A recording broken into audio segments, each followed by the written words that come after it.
E aí, pessoal, beleza? Galera do canal Eletricista de Louveira, nós fizemos uma obra esse mês passado aí, fizemos uns vídeos lá nessa obra de elétrica, uma obra grande, hein? Fizemos uns vídeos legal e vamos estar postando aí essa semana para vocês.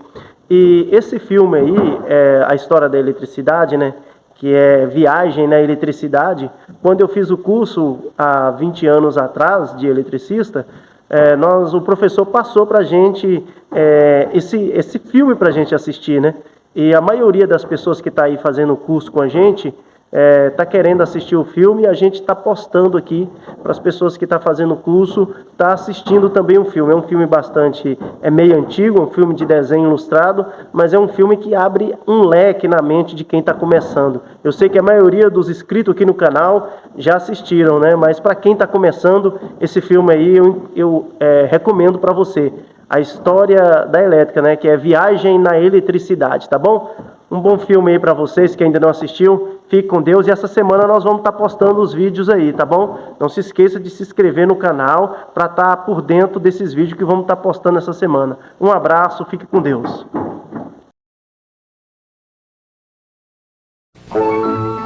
Viagem na Eletricidade.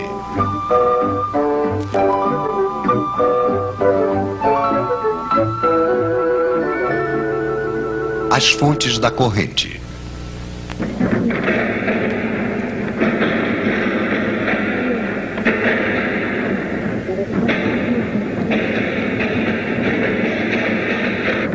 A eletricidade? A eletricidade sempre existiu. Mas no início, nem sempre era divertido.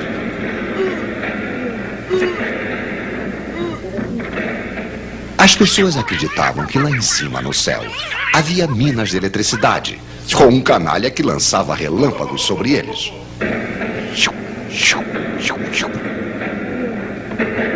Então, 20, 30 séculos depois, tudo muda, tudo se ilumina. É o milagre da energia elétrica. Para as pessoas, já não é mais Júpiter com seus relâmpagos. É a boa fada eletricidade que põe corrente nos fios. Hoje, é claro, sabemos que fadas não existem. Nem minas de eletricidade. Nem milagres. A energia elétrica é fabricada. É fabricada dentro das usinas de eletricidade, as centrais elétricas. Aliás, será realmente energia? Por um lado, sim, claro, já que produz luz, calor e faz funcionar os motores. Por outro lado, não realmente, já que para fabricá-la é preciso consumir outras energias. A eletricidade não é o que chamamos de uma energia primária. Então, falemos um pouco do consumo de energia. Economistas, senhores bem conceituados, calcularam quanto o país consumia em energia primária por ano. Não sei o resultado de cabeça. Aliás, todo ano aumenta. Mas o que se deve saber é que 3/4 dessa energia primária são consumidas diretamente pelos automóveis, pelos caminhões, pelos fogões, as fábricas que constroem caminhões e fogões, e por aí afora. O quarto restante serve para fazer funcionar as centrais e chega em sua casa sob forma de eletricidade. Quando a senhora dona de casa liga durante 1 hora seu ferro de passar, que tem uma potência de 1 kW, ela sabe que consumiu 1 kWh de energia elétrica. Mas o que isso significa exatamente em energia primária? Se esta eletricidade vem de uma central térmica clássica, esse quilowatt-hora consome 250 gramas de petróleo. Ou 350 gramas de carvão. Com efeito, as centrais elétricas utilizam de preferência energias mais baratas, como o urânio ou, é claro, energia hidráulica.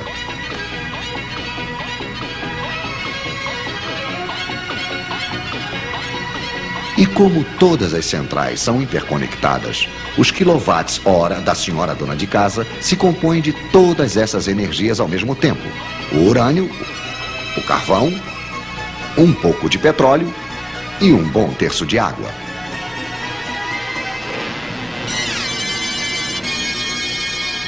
mas não é motivo para deixar o ferro ligado. Acender a luz, ligar o ferro ou a TV são gestos tão naturais que nem mais pensamos neles. Claro, não existem milagres, mas no fundo, será que sabemos realmente o que é eletricidade?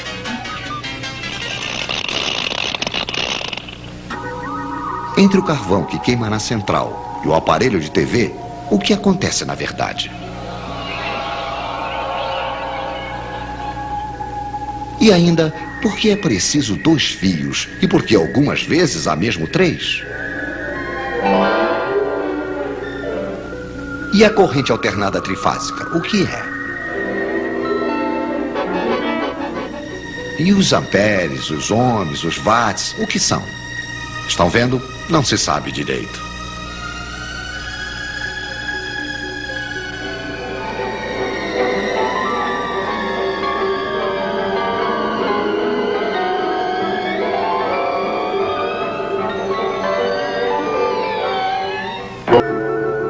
Entre menos e mais.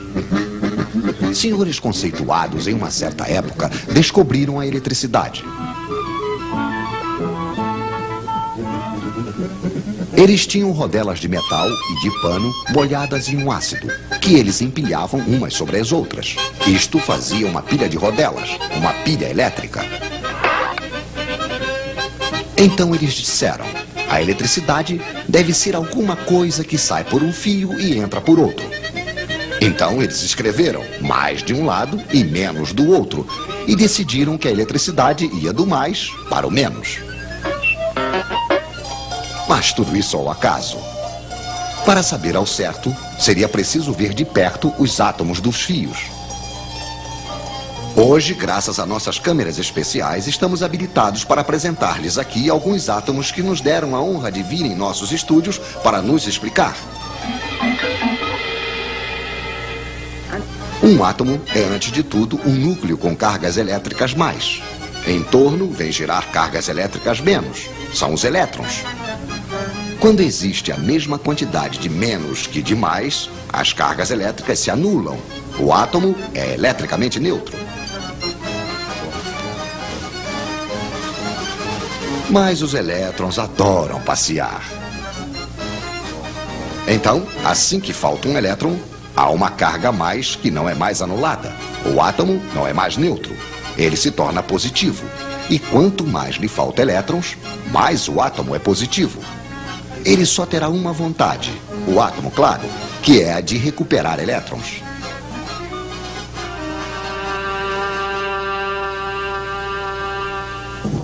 Esses elétrons andarilhos, nós os chamamos de elétrons livres. Só que esses elétrons que andam ao acaso não são os que produzem eletricidade útil. Mas suponhamos que temos 2 fios de cobre e entre os dois uma espécie de aspirador de elétrons. De um lado, teremos muitos elétrons livres. É o lado menos. Do outro lado, faltará. Onde os átomos são positivos, é o lado mais. Existe entre os 2 fios aquilo que chamamos de diferença de potencial, de volts. Por que volts? Ah, sim, o senhor que tinha inventado a pilha elétrica se chamava Sr. Volta. E quanto mais elétrons faltar de um lado, maior se torna a diferença de potencial, mais volts há. Ao longo dos fios, os átomos certamente só terão uma vontade: recuperar os elétrons que estão no outro fio. Vamos deixar os elétrons passarem. Vamos fazer-lhes uma passagem, mas estreitíssima. O filamento de uma lâmpada, por exemplo. Então os elétrons se precipitam, se pressionam, se empurram. Os átomos do filamento ficam atrapalhados. Esfrega, esquenta, produz luz.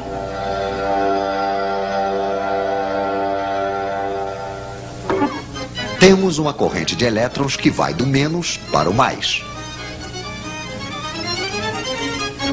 Pois é, os nossos senhores se enganaram de direção. É verdade que eles não sabiam ainda o que eram os elétrons. De um lado, então, uma bomba a elétrons, um gerador. Do outro, um receptor, isto é, um aparelho onde os elétrons passam produzindo energia. lâmpada, radiador, motor elétrico, etc, etc. Mas se recuperamos energia de um lado, é preciso fornecer do outro lado, ao gerador. Nas pilhas, é energia química. Um ácido ataca um metal. Quando o ácido está usado, não há mais volts. Podemos também utilizar a energia solar. Podemos também fazer girar um ímã diante de uma bobina.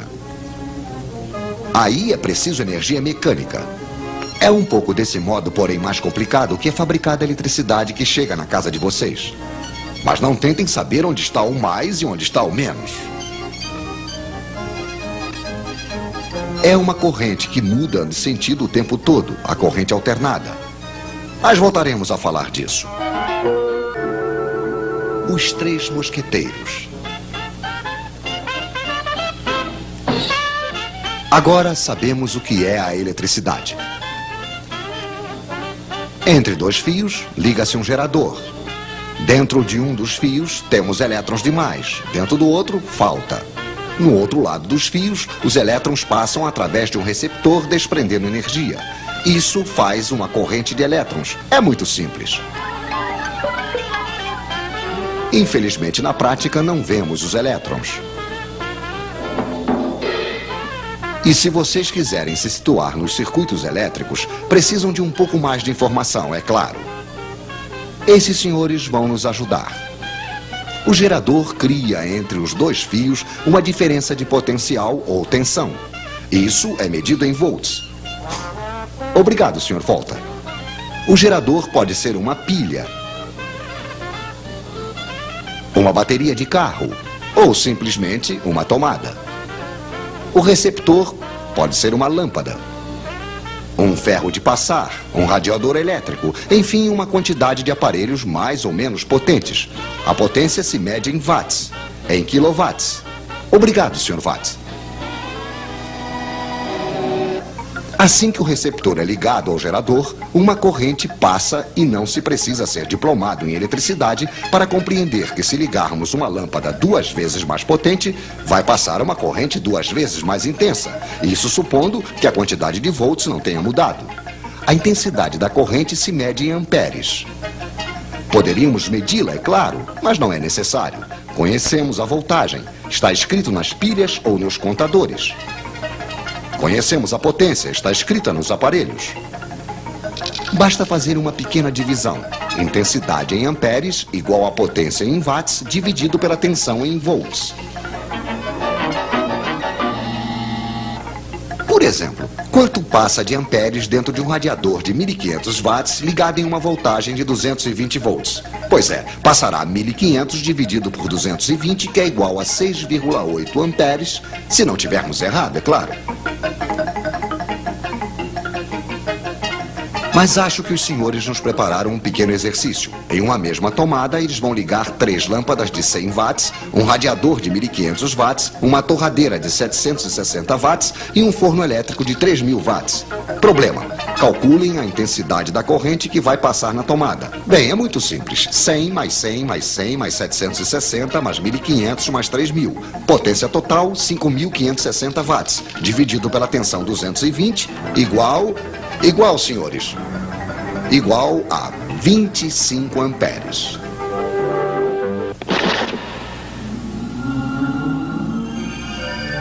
Pois é, não passou absolutamente nada. Ou antes, passou tantos amperes que os fios esquentaram, o isolante queimou, a corrente contentíssima, claro, passou diretamente e houve um curto-circuito. Os nossos senhores não conhecem o disjuntor. O nosso radiador esquenta por quê? Porque no interior, a corrente passa em um fio que tem uma certa resistência.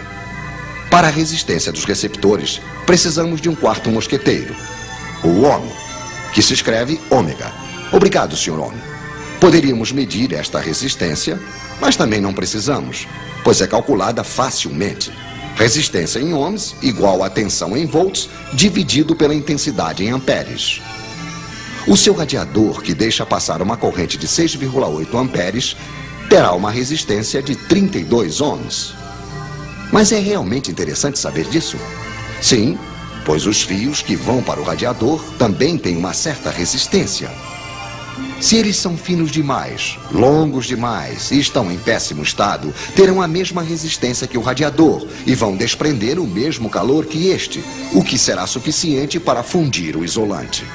Moral da história: fiquem atentos para não deixar passar amperes demais em seus fios. Então retenham os nomes dos seus 4 mosqueteiros: Watt, Ampere, Ohm, Volt, e se além do mais vocês retiverem sua fórmula, estarão quase diplomados em eletricidade.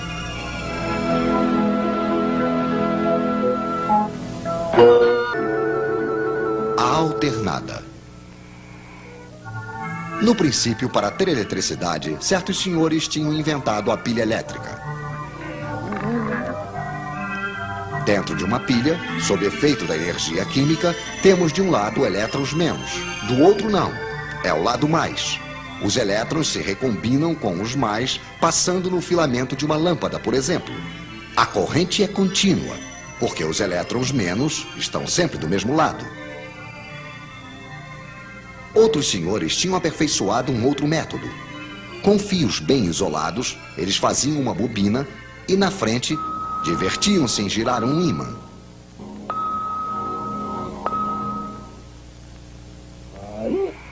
O princípio é mais ou menos este. Quando o polo norte do ímã chega, os elétrons são arrancados de sua órbita e vão para o lado do ímã, ficando mais do outro lado. Temos então, como dentro de uma pilha, um mais e um menos. Evidentemente, assim que não giramos mais, nada mais acontece. É lógico num sentido. Não podemos fabricar energia, mesmo a elétrica, a partir de nada. Então, continuando a girar, é o polo sul do ímã que chega à frente da bobina e aí acontece exatamente o contrário de antes. O mais se torna menos e vice-versa. Ainda temos corrente, sim, mas na outra direção. De modo que a corrente vai alternativamente numa direção, depois na outra. É o que chamamos de corrente alternada. Mas os outros diziam: eletricidade que muda de direção assim, sem parar, não é a verdadeira eletricidade. Evidentemente a lâmpada piscava, o ímã não girava muito rápido. Então, aproveitemos para tentar ver o que está acontecendo graças à nossa câmera especial e para fazer um pouco de teoria. Esta flecha representa a direção e a intensidade da corrente. Primeiro, a corrente é máxima em uma direção. Depois, decresce. Torna-se nula. Cresce na outra direção. Decresce de novo. Volta a mudar de direção. E por aí vai. Se a corrente volta a ser máxima em uma direção uma vez por segundo, como aqui, dizemos que a frequência da corrente é de 1 Hz. 2 vezes por segundo, 2 Hz, etc, etc.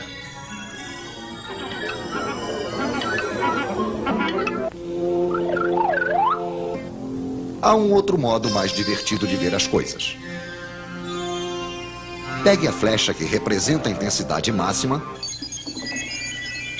faça-a girar em um círculo imaginário que você desenha ao lado do fio.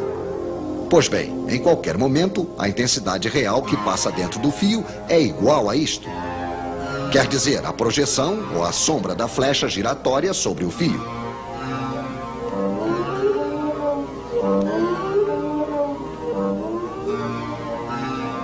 Podemos até fazê-la traçar uma curva. É uma senoide.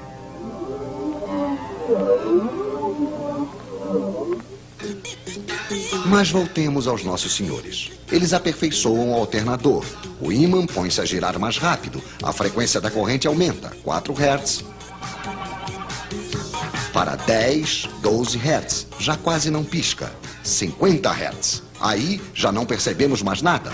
50 Hz é a frequência da corrente alternada que chega hoje na casa de vocês. A iluminação, o aquecimento funcionam bem. Os motores elétricos também. E hoje, um único alternador de central pode alimentar de eletricidade mais ou menos 1 milhão de lares. A ideia desses senhores, então, não era má, pois você precisaria dizer também que a corrente alternada se transporta muito mais facilmente. Mas por que é preciso de uma tão alta tensão? Porque ela viaja em 3 fios e tem um nome de corrente alternada trifásica. Falaremos disso depois.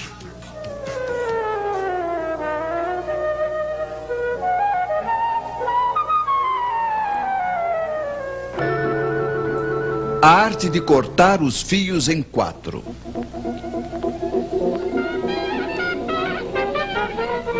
Voltemos hoje a ver os senhores que inventaram a corrente alternada.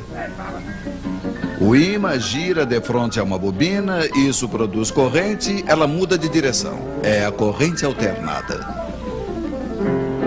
Primeiro, ela é máxima em uma direção, decresce, muda de direção e assim por diante. Você já conhece.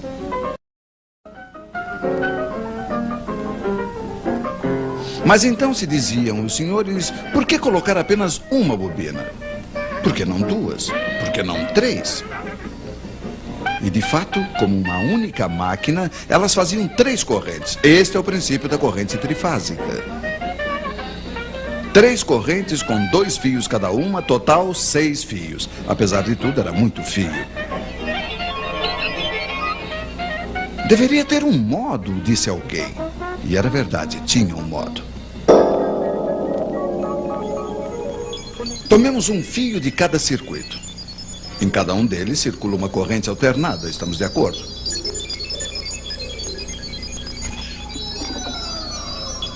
Ora, o ímã passa primeiro diante da primeira bobina, depois diante da segunda e finalmente diante da terceira, mas não diante das 3 ao mesmo tempo. De modo que as 3 correntes não variam ao mesmo tempo. Elas serão, como se diz, defasadas. Vocês estão me seguindo? Sim, estamos. Quando a corrente 1, por exemplo, for nula, a corrente 2 será pela metade máxima numa direção, a corrente 3 pela metade máxima na outra direção. Ora, sabe-se que 2 correntes iguais de sentido contrário se anulam. Então, o total é 0. Um pouco mais tarde, quando a corrente 1 será máxima em uma direção, 2 será pela metade máxima na outra direção e 3 também. Total, ainda 0. Vocês estão vendo que o tempo todo a soma das 3 correntes é nula. Poderíamos ter previsto isso com nossas flechas giratórias. Mas se a soma das correntes é nula, podemos então colocar em comum os 3 fios de retorno. Mas claro, e funciona. O fio no qual a corrente é nula é chamado de neutro. Os 3 outros fios são chamados de fios de fase. Suponhamos que o senhor que está na fase 1 apague sua lâmpada. Não tem mais corrente na fase 1. A soma das outras correntes não é mais nula.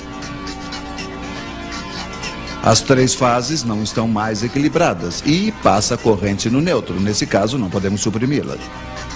Mas 4 fios em vez de 6 faz, apesar de tudo, uma boa economia. Tal é o princípio da corrente trifásica. 3 fios de fase, 1 fio de neutro, mais algumas vezes 1/5, mas esse serve para iluminar os lampiões. Você está ligado, por exemplo, entre a fase 1 e o neutro, o seu vizinho entre a fase 2 e o neutro, um outro vizinho entre a fase 3 e o neutro, etc. Cada um terá a mesma tensão, digamos 220 volts.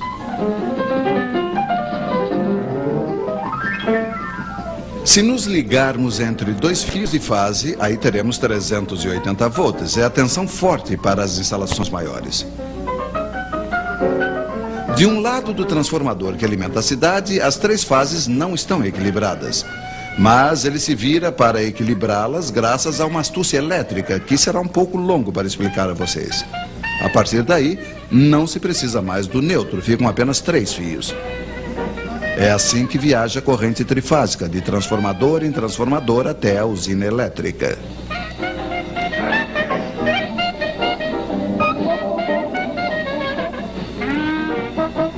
Mas com efeito, por que se precisa de transformadores? Pois é, eles permitem principalmente a redução do diâmetro dos cabos elétricos. É um outro modo de economizar fios, mas veremos isso em uma outra vez.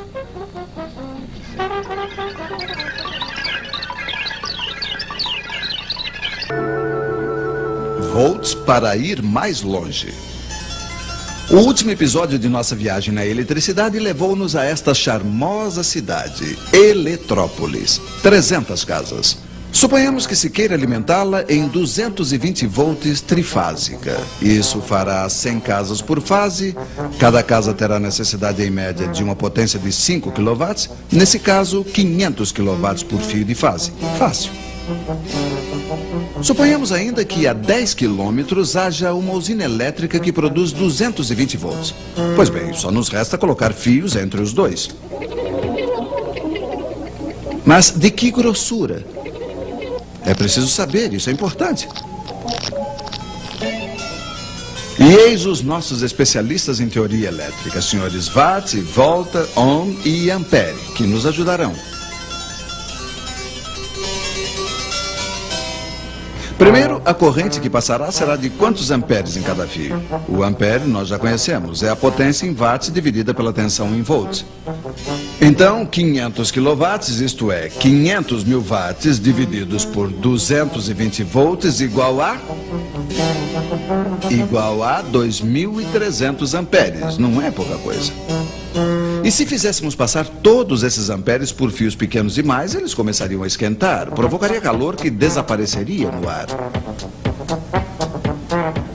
E dos 500 kW que saem da usina, só restaria talvez 300 para Eletrópolis, mas não seria interessante, salvo talvez para os pássaros. Certo, perdas de linha sempre há, mas como somos econômicos, não queremos que haja mais de 6%. Senhor Ohm, por favor, diga-nos qual deve ser o diâmetro dos fios para fazer passar 2.300 amperes sobre 10 quilômetros em 220 volts sem que esquente demais. Diâmetro dos fios, igual a 15 centímetros. Não, o senhor Ohm não se enganou. É esse o diâmetro dos fios que seria preciso para transportar os nossos 500 kW sob uma tensão de 220 volts. Então, tudo está perdido? Não. Retomemos nossa fórmula. Sem tocar na potência, dupliquemos os volts. Os amperes diminuem de metade e, com 20 mil volts, dá apenas 25 amperes. Vocês podem fazer o cálculo. Ora, 25 amperes, como nos disse o Sr. Ohm, passam facilmente nos fios de 3 milímetros de diâmetro. É bem mais razoável para fios elétricos. Aí você diz, mas também eu não vou ligar a minha TV em 20 mil volts. Ela foi prevista para 220. É quando entra em cena um utensílio que vocês conhecem bem, o transformador. O princípio do transformador, senhores, por favor. Bom, pegue uma peça de ferro, faça passar os 20 mil volts dentro de uma bobina de 20 mil voltas. Pois bem, uma bobina de 220 voltas sobre a mesma peça dará 220 volts. Simplíssimo. Um transformador permite, então, a diminuição dos volts ou, ao contrário, o aumento dos mesmos quando temos grandes potências a transportar. Mas Eletrópolis e a sua pequena usina era uma brincadeira. Na prática, uma usina elétrica pode debitar até 1 milhão de quilowatts, geralmente com uma tensão de 20 mil volts. Um primeiro transformador eleva a tensão até 400 mil volts. Esta rede de altíssima tensão, na qual outras centrais podem se juntar, permite transportar grandes potências em centenas e centenas de quilômetros. Para alimentar uma região, um transformador leva essa tensão para 63 mil volts. Depois passa para 20 mil volts até a nossa cidade, onde um último transformador entrega a baixa tensão que todos nós conhecemos. É este o princípio da distribuição elétrica. Mas antes de terminar, um obrigado aos nossos especialistas que esperamos rever em breve nas nossas telas. Energias, uma eletricidade. Hoje, o senhor fulano foi comprar uma lâmpada elétrica com uma potência de 100 watts. A senhora fulana foi comprar um secador de cabelo para secar seus cabelos. Potência de 1000 watts, isto é, 1 kW. Pois 1000 qualquer coisa se diz 1 quilo qualquer coisa. O senhor da estrada de ferro queria uma locomotiva elétrica para puxar seu trem a 130 km horários. Potência da locomotiva, 8 milhões de watts. 8 milhões de watts, ou se vocês preferirem, 8 megawatts. Pois 1 milhão de coisas nós chamamos de megacoisas. Watt, quilowatts. Megawatts é a potência dos aparelhos. É o que eles podem fazer. Mas por hora eles não fazem nada, eles não estão ligados à rede. A rede, no entanto, está pronta. Nas centrais, os alternadores giram. O alternador, vocês se lembram, é o ímã que gira diante das bobinas. Na prática, evidentemente, esta imagem de alternador seria um pouco mais próxima da realidade, mas o princípio é o mesmo.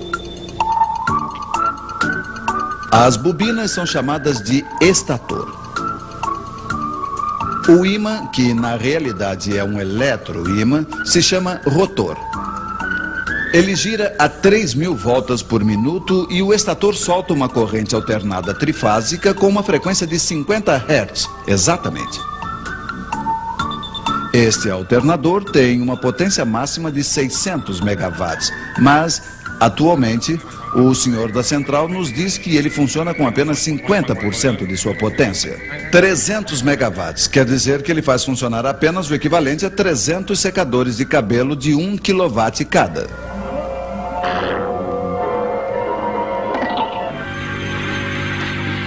Mas vocês imaginam que se há 300 megawatts que saem do alternador, é preciso que haja uma máquina ao menos tão potente para fazê-lo girar. Não existem milagres. Mas que máquina? Nas centrais é sempre uma turbina. Mas com que a fazem girar? É aí que os senhores das centrais se dividem em duas escolas.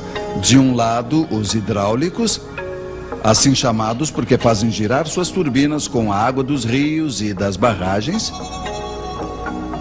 Os outros a fazem girar com o vapor que fabricam fazendo esquentar água em uma caldeira. Estes são chamados de térmicos. Eles se dividem, aliás, em dois.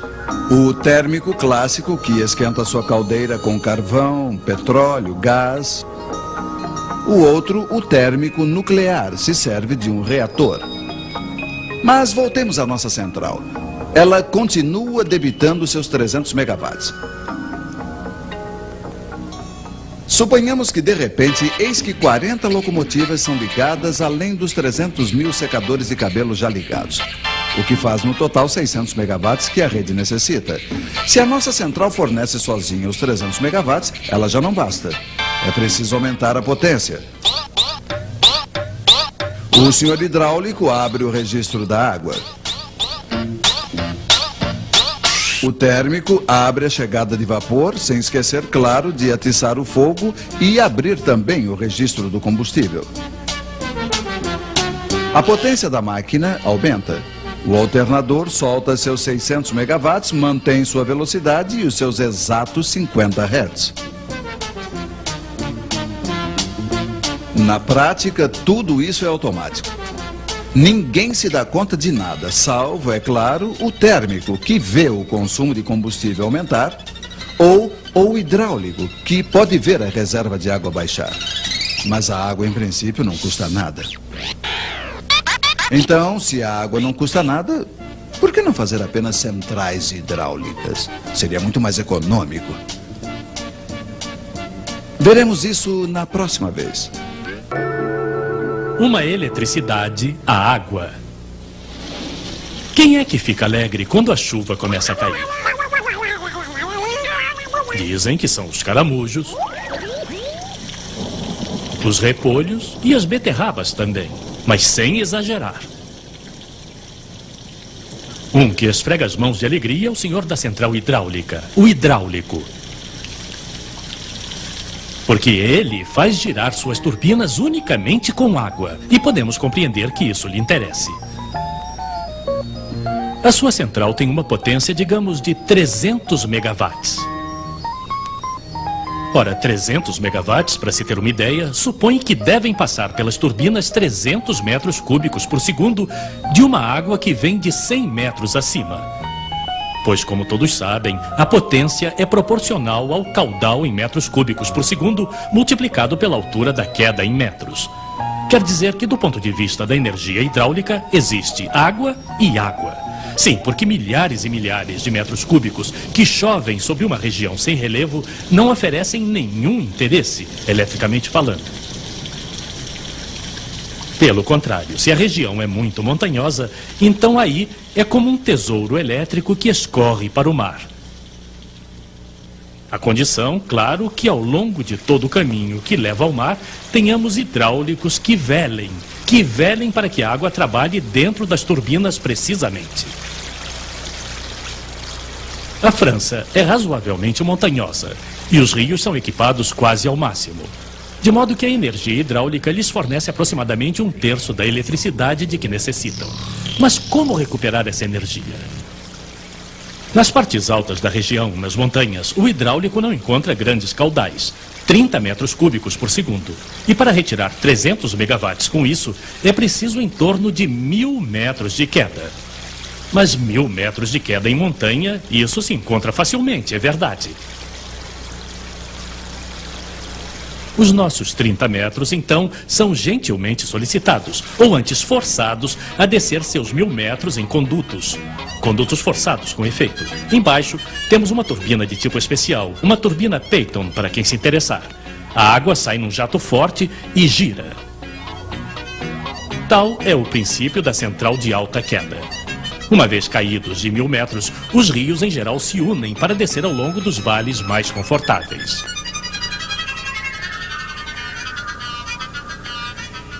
É aí que o hidráulico represa a água pela segunda vez. Com um caudal de 300 metros cúbicos por segundo, sempre para 300 megawatts, não precisa mais que 100 metros de queda.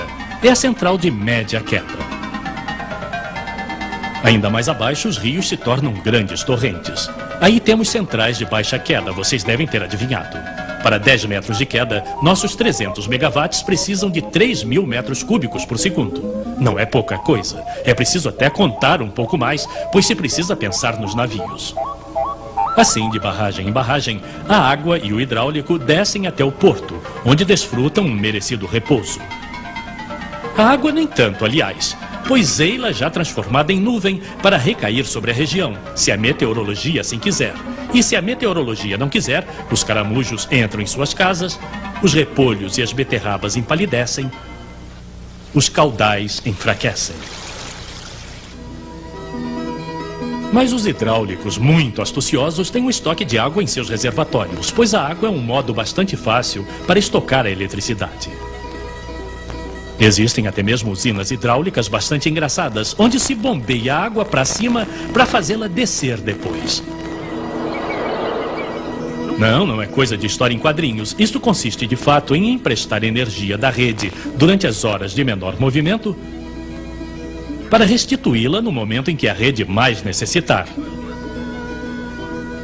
E é aí que o hidráulico vem em auxílio de seus colegas das outras centrais. O térmico, sobretudo, que teremos o prazer de receber aqui brevemente.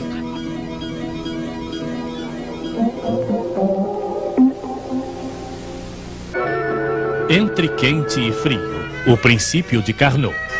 Perdão, senhora, quanto consome de petróleo o seu ferro de passar, hein? Que ideia, não é? Um ferro de passar não funciona a petróleo, funciona a eletricidade. Eu sei, mas a sua eletricidade nas centrais térmicas, os térmicos a fabricam com petróleo. Eles também se servem de carvão, de gás, algumas vezes de urânio, mas a receita é a mesma. Primeiro se faz vapor colocando não sei quantas toneladas d'água dentro de uma espécie de marmita, uma caldeira é como se chama. E se esquenta. Vamos deixar para lá os aquecedores, reaquecedores, bombas e sei lá mais o quê. Então se esquenta. Se esquenta muito, muito seriamente. Pode chegar até 500 graus. Nessas condições, o vapor fica bastante comprimido. 150 vezes a pressão que existe fora. Agora vamos deixá-lo se distender, esse infeliz vapor. Vamos fazê-lo trabalhar fazendo passar dentro de turbinas. Uma turbina a vapor é uma roda com palhetas que tem mais ou menos a forma desta figura.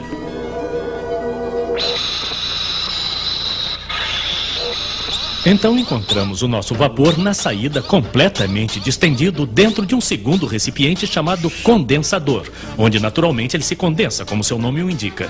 Ele volta ao estado líquido, se preferem. Nós a enviamos novamente para a caldeira para que trabalhe de novo. Caldeira, turbinas, condensador. Estão vendo? É simples. Ah, tínhamos esquecido o principal. As turbinas, claro, movimentam um alternador que produz eletricidade, etc. Mas isso não nos diz quanto de petróleo necessitamos para produzir 1 kWh de eletricidade. Pois bem, isso depende. Depende da máquina, de seu rendimento, para ser mais exato. Pois se a máquina tem um bom rendimento, ela precisa de uns 250 gramas de petróleo para sair 1 kWh de eletricidade. E se ela tem um mau rendimento, então aí é diferente.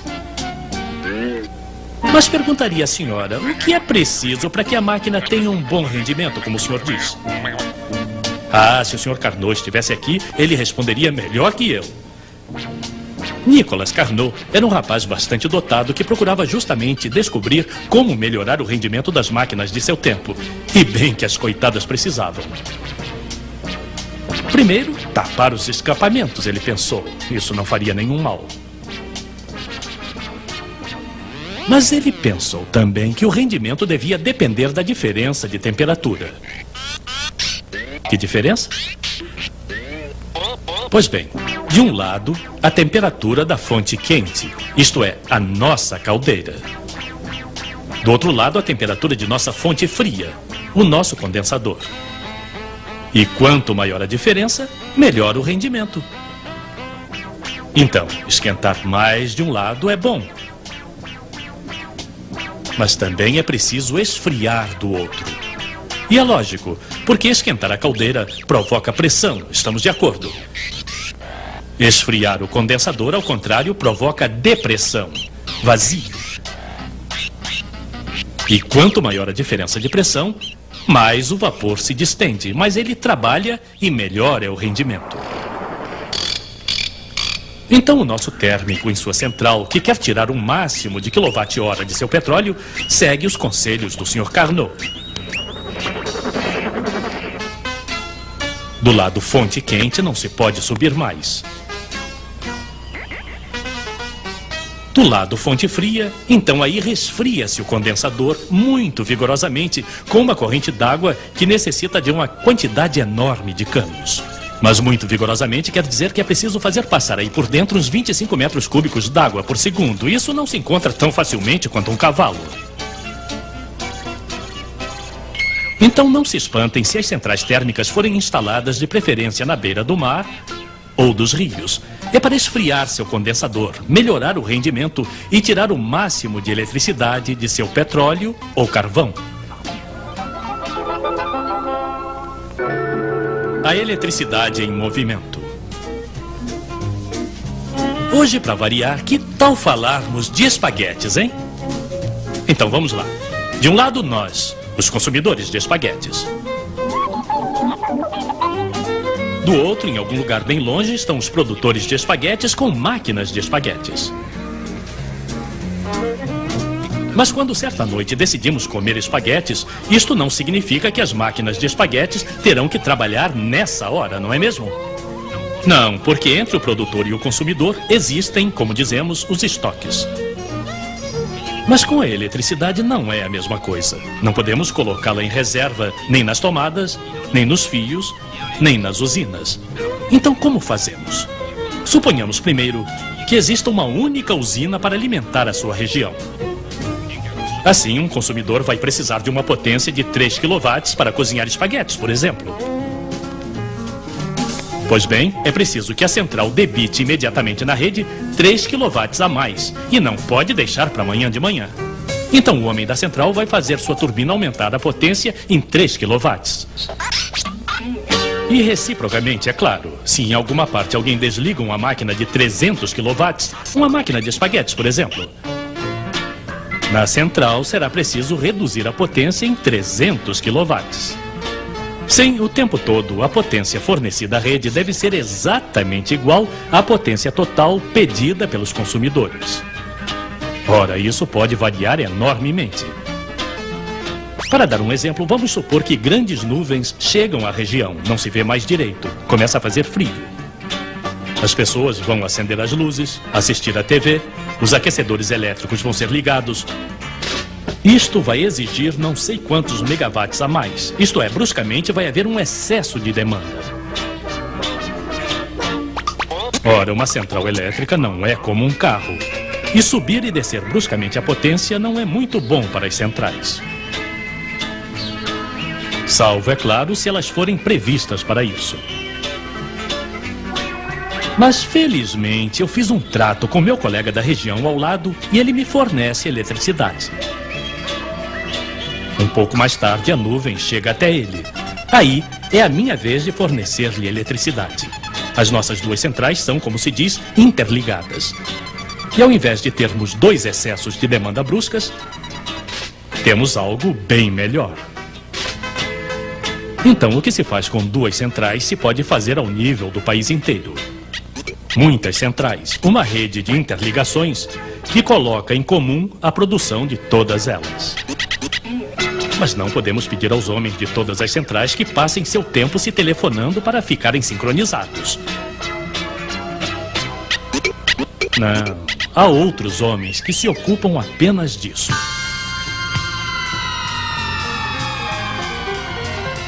Ajustar o tempo todo a potência total de todas as centrais a pedido dos consumidores é a função deles.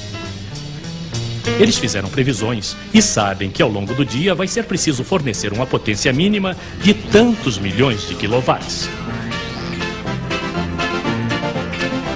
Esta produção de base, como é chamada, vai ser garantida prioritariamente com as centrais mais econômicas. As que utilizam as energias que custam mais barato ao país.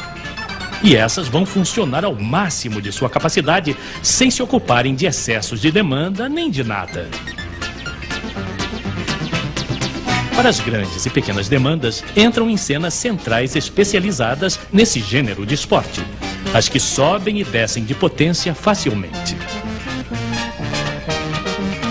Assim, a interligação é o modo de tirar o melhor partido das reservas energéticas do país. Desse modo, graças à interligação, o país inteiro pode vir em auxílio de uma região que, de repente, tem necessidade de um suplemento de eletricidade. Não, a energia elétrica não pode ser estocada como a água ou como os espaguetes. Mas, em compensação, pode ser transportada de um lado ao outro do país na velocidade da luz. Coisa que não se pode fazer com os espaguetes.